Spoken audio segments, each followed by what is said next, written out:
Assalamualaikum. Good morning, sir. Walaikum assalam. Good morning, my student. How are you, sir? Alhamdulillah, I am fine. Thank you so much. And you? Alhamdulillah. I'm very well. Thank you so much.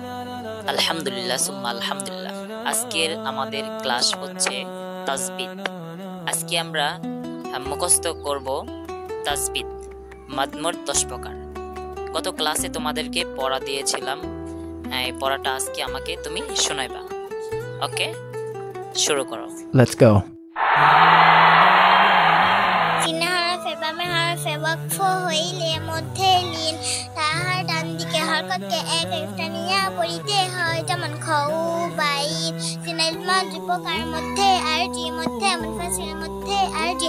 মদ হরফের বামে হরফে ওয়াকফ হইলে মধ্যে আরজি, ডান দিকে হরকতকে তিন একটা নিয়া পড়িতে হয়, যেমন আল আলামিন ইয়ারজিউন মা বায়ান। মধ্যে মুনফাসিল মধ্যে হরফের ওপর চিহ্ন হাজি কোন বামে হামজা মধ্যে মুনফাসিল, ডান দিকে হরকতকে তিন আলিফ টানিয়া পড়িতে হয়, যেমন লা আবুদু। আলহামদুলিল্লাহ সুম্মা আলহামদুলিল্লাহ।